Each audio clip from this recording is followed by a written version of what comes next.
cannot stand Patrick in the 6th season. None of us can. At the time I was working on this season as a storyboard artist, we got several scripts that showed just how much of an example of a ruined concept he has become.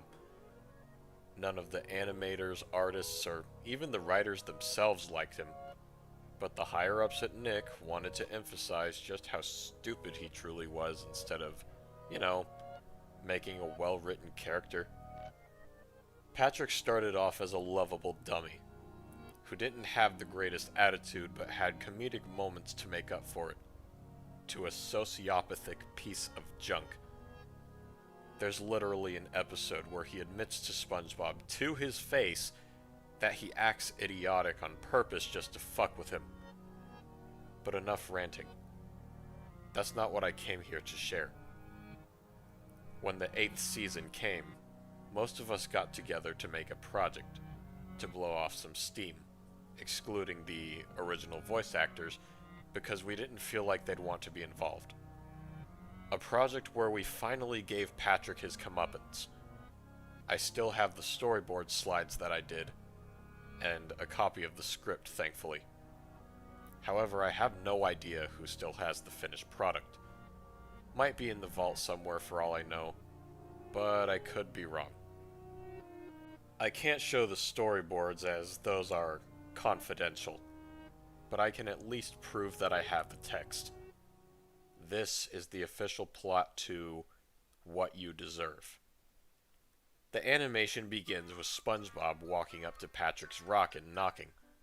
The rock then opens, and SpongeBob wraps his arms around Patrick, squeezing tightly before letting go. He asks Patrick if he's ready to go clam-boarding with him, to which Patrick replies by telling him that he needs to get his gear first. Squidward is standing outside of his tiki house, sipping on a cup of tea, and sighing with annoyance. He talks to himself about how he doesn't understand why SpongeBob and Patrick are together, after all that they've been through. Maybe it's because ending a lifelong friendship at random would hurt them both, or make one of them feel like more of a jerk than the other. As sounds of rustling come from Patrick's rock, and his house shakes around, forming small clouds of sand around it. Squidward walks up to SpongeBob and actually has a genuine conversation with him. No screaming, no bullshit. SpongeBob calmly greets him. Hi, Squidward. Squiddy? Buddy? Something the matter? SpongeBob, I hate you more than anything in the world, but honestly, I'm surprised you managed to kick it off for this long. Kick it off? Squiddy? What do you mean? I'm talking about Pinhead. Who? Patrick? What about him? Listen, I'm not trying to make myself look good here. I know I've laughed at your misfortune in the past, but that was because all I ever wanted was peace and quiet. I know that doesn't excuse anything, but Patrick, he's, well, bad news. Is this about the time he ate your sea cucumber garden last night? Because I could... No, I could get more seeds for that. What I meant to say is, attention is all he ever cares about. Trust me, I've been watching and I can safely say... Squidward is interrupted by Patrick opening the rock, wearing a cone-shaped helmet and holding an oversized clamshell, meant to replicate a snowboard. SpongeBob pats Squidward on the shoulder and tells him that they can talk later, as they're getting ready to go clamboarding. Squidward raises an eyebrow, and asks if they really know what they're doing, before bringing up the many accidents that went down on Mount Everbottom. The two nod, and Squidward tells SpongeBob not to come crying to him if they get hurt, before going back inside of his home. A bubble transition appears, and SpongeBob is on top of a snowy mountain with Patrick. SpongeBob exclaims that Squidward was being silly earlier, and if the mountain was dangerous, there would be a sign telling them not to go down. Patrick agrees and they share a quick chuckle. They ride down the mountain on their clam boards, dodging trees, rocks, and even that one I can explain fish guy for comedic effect. Patrick turns around and does a few tricks on his clam board to SpongeBob, such as doing a handstand and pretending to fall asleep. SpongeBob's eyes widen and he yells at Patrick to look out. Before Patrick can even get a glimpse of what was behind him, his clam board hits a big log in the middle of the ride down, and he gets launched off. He spins around in the air, flailing his arms and legs around, before finally crash landing onto his knee. A sickening snap can be heard, and Patrick screams so loud that it echoes throughout the mountain. SpongeBob hears this and quickly jumps off of his board to rush to Patrick's aid.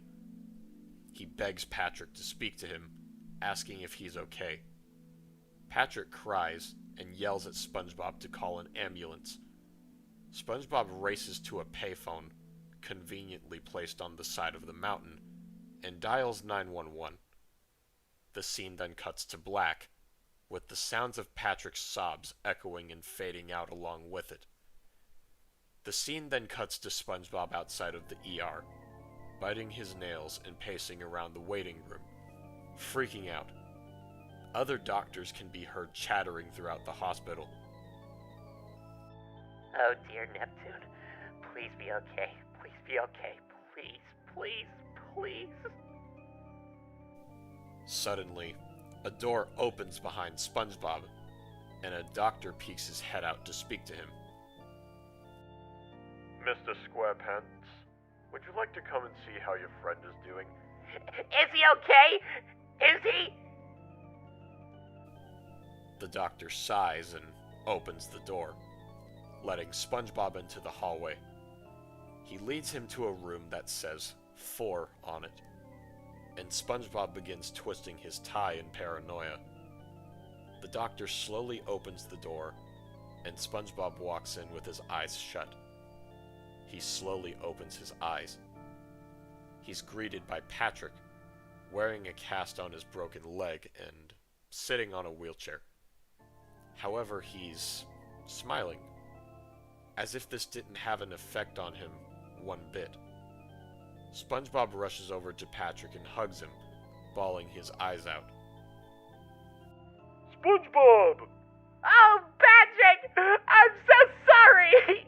I should have never taken you to that mountain. What was I thinking? I should have listened to Squidward. Oh, stupid, stupid, stupid!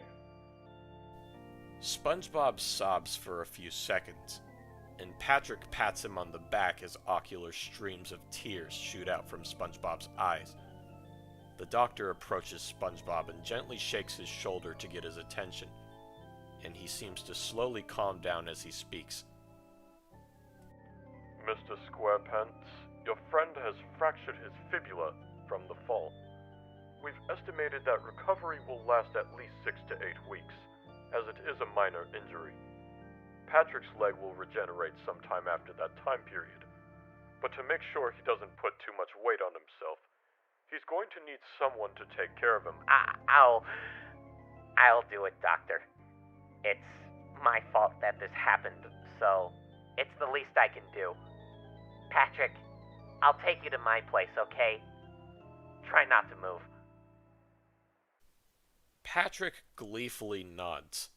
He seemed quite unfazed by the fact that he broke his leg, and that will be emphasized later on in the script.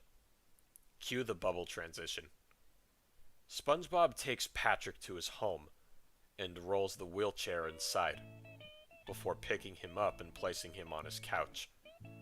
He rolls the wheelchair out of the way and, once again, apologizes to Patrick for getting him hurt. Patrick laughs and tells him it's fine, as he at least gets an excuse to hang out with him more. SpongeBob stops and thinks for a moment, and then a light bulb appears over his head. He dashes off screen, and within 2 seconds, he comes back with a service bell, the kind you would see in a luxurious hotel when you need the receptionist's attention. He informs Patrick that if he ever needs something, like the bathroom or something to eat, just give him a ring and he'll be there in no time. Just as he walks off, Patrick rings the bell, and SpongeBob comes back asking if he needs anything. Patrick tells him that he was just testing to see if it worked.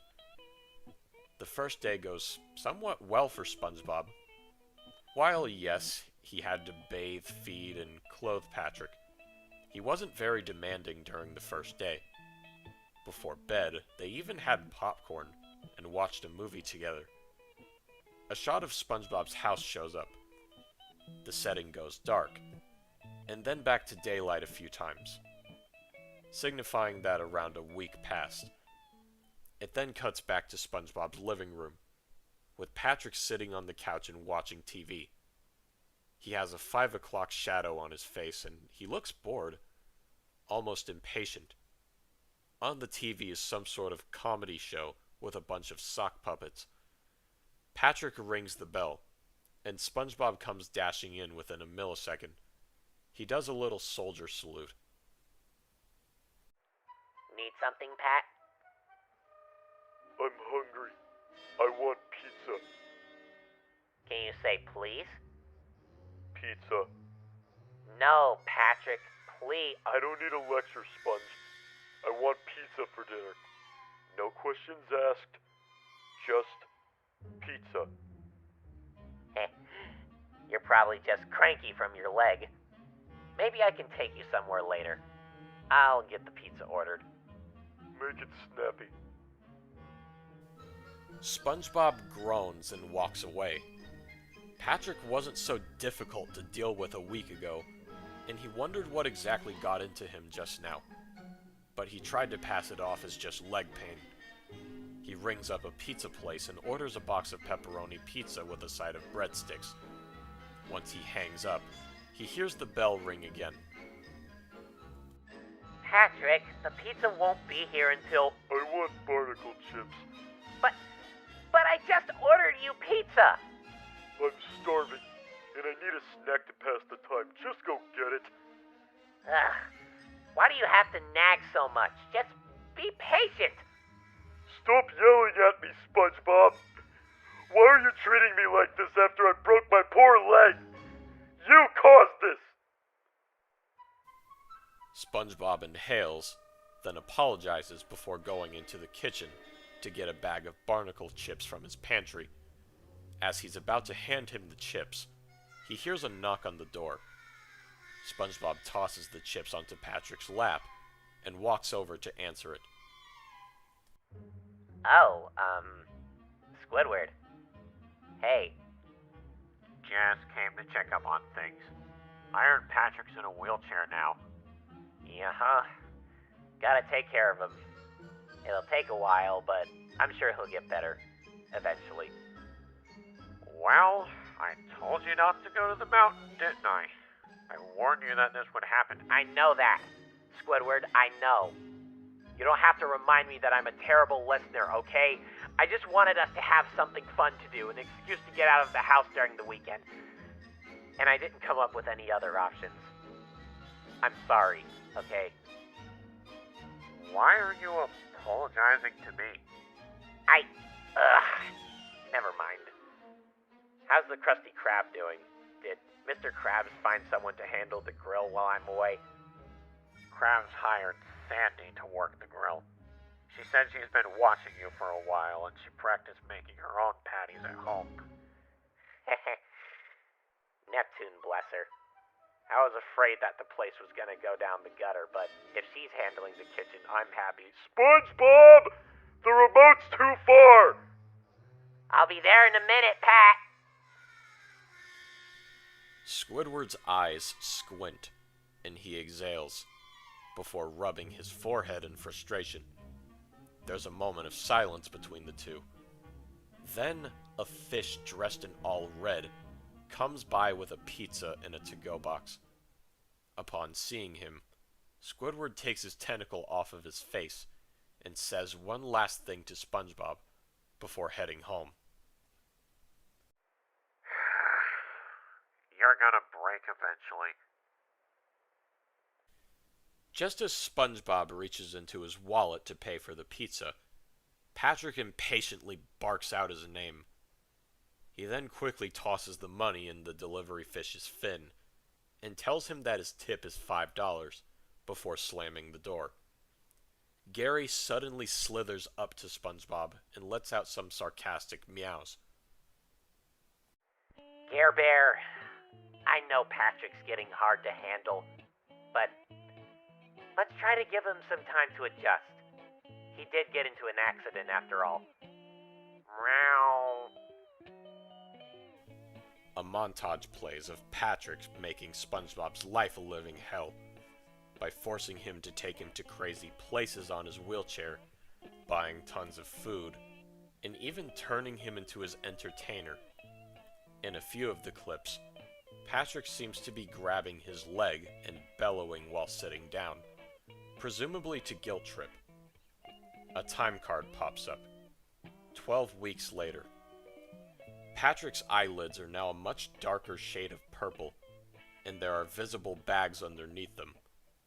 Even after weeks, he's still sitting on SpongeBob's couch and watching TV, while at the same time, tiresomely playing with a bouncy ball, throwing it at a wall and catching it again. There's sound effects of cooking ambience coming from SpongeBob's kitchen, which is the only area fully lit up. He rings the bell, and SpongeBob comes trudging in, sweating. Dinner's almost ready, okay? Can't you wait 5 minutes? Will 5 minutes heal my leg? I don't know what'll make your leg feel better, okay? I took you to the doctor after 8 weeks, and it still hurts when you try to walk, so he told us to just wait it out. And whose fault is that? I swear to Neptune, if you remind me of the mountain one more time... SpongeBob is about to continue speaking, but then he groans and hurriedly marches back into the kitchen to finish the food. Patrick continues playing with the ball, and then sticks it into his mouth, gnawing on it like a dog.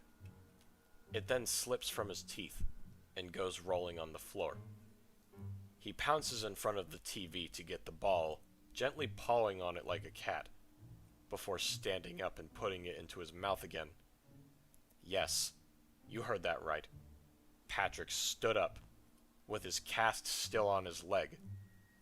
We did what we could to make Patrick as unlikable as possible here, but unlike the episodes from seasons 6 to 9 where it was meant to come off as funny, even though half of the time it wasn't, we had him like this for a much more serious reason. At this point, the cooking ambience stops, and SpongeBob's footsteps can be heard as Patrick bites on his bouncy ball. Patrick?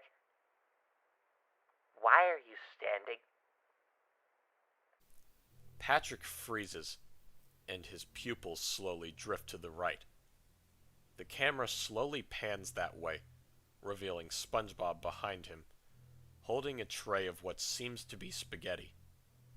SpongeBob's eyes are all the way open, his pupils are constricted to tiny dots, and he has a frown that extends across his whole face. He lets go of the tray, letting spaghetti and meatballs spill onto the sandy floor. SpongeBob begins shivering in place, as Patrick tries to explain himself. Oh wow, I suddenly feel better. Thanks, SpongeBob. I've been taking care of you for 13 weeks. SpongeBob's eye twitches furiously, and his eyes turn bloodshot. His heart pounds, and he has a hard time breathing with how angry he is. His fists clench. His voice is quiet, but slightly cracking with rage. I've been dealing with your incessant demands for over a month.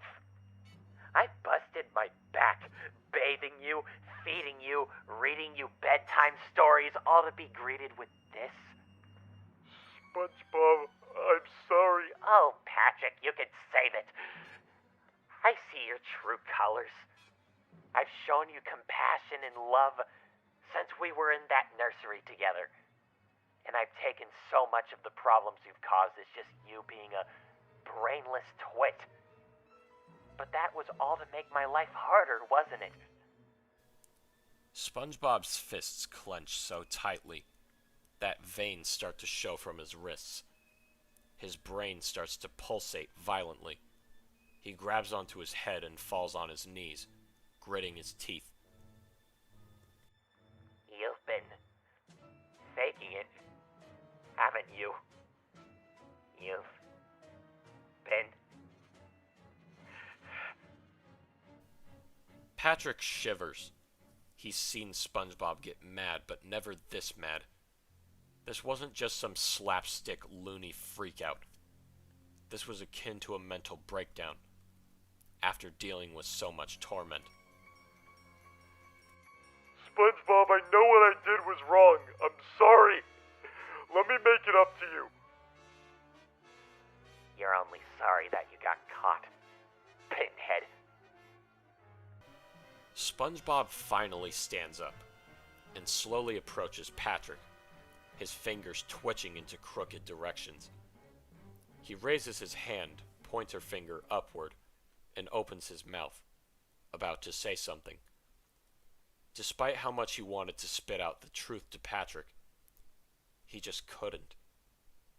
It was almost as if he felt angry, but sympathetic at the same time. On one hand, he wanted to slap Patrick until his head flew, but on the other, he felt awful for wanting to end their connections. They were supposed to be friends forever, until the end of time. What happened? SpongeBob lowers his hand and collapses on the ground in a fetal position, snorting and gasping with despair. Get out. Let me help you up. Get out of my house! I can't even look at your face the same way anymore without thinking of all the lies! Get out! You barnacle fuck!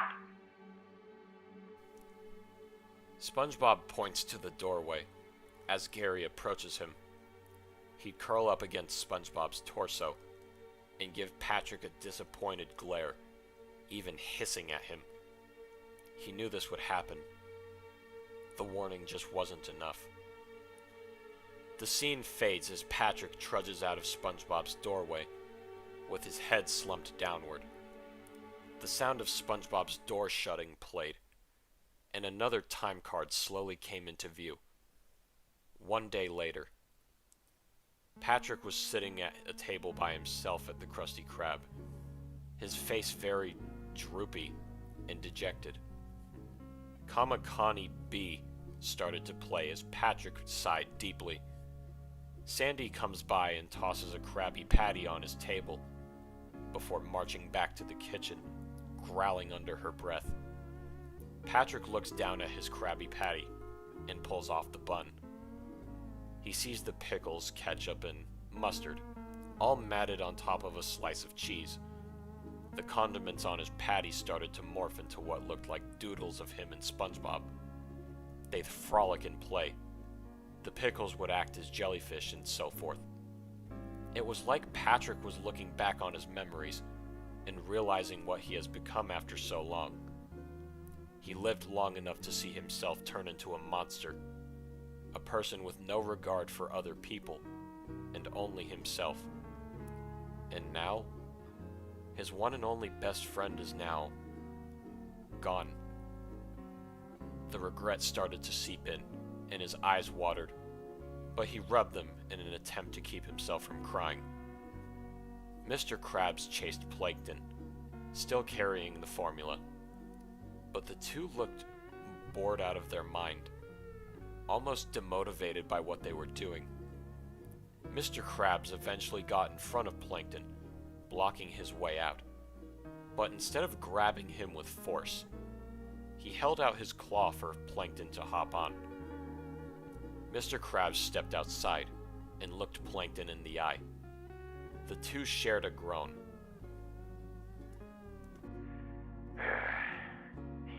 answered any of me calls today. It just isn't the same without the old sponge kid following along, ain't it, Sheldon? Yep. Wasn't I supposed to be the evil one?